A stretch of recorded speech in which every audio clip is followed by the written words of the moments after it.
Tazama Faisal Salum Abdallah kwa guu la kulia, alimwangalia Djigui Diarra. Hii ni pesa, pesa, pesa, pesa.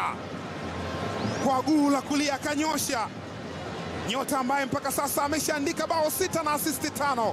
Faisal Salum Abdallah Feitoto, nyota aliyekulia kwenye kikosi,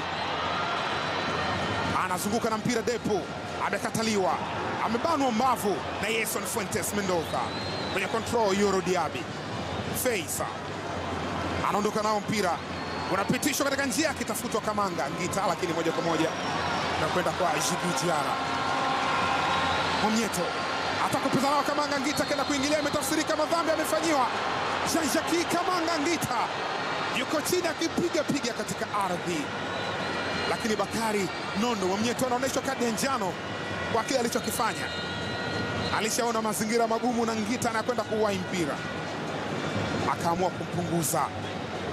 Takriban ni mara ya 3 Mwamnyeto anakutoka katika nyakati ambayo sio njema.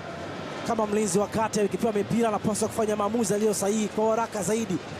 Anapokana mali anawapa nafasi Azam FC kwenda kumwekea bugdha ama kumwekea shinikizo, na sio mzuri sana anaposhambuliwa kwa kasi na wachezaji wa Azam FC. Na wakati huu unaweza kuona wakati mara ya kwanza alipa nafasi Faisal Salum kipindi cha kwanza, lakini hakuadhibiwa. Mara hii anaadhibiwa kwa kupata kadi ya njano. Kwa hivyo Mwamnyeto anapaswa kuwa makini sana anapokuwa anapewa mipira katika eneo la ulinzi kujenga mashambulizi.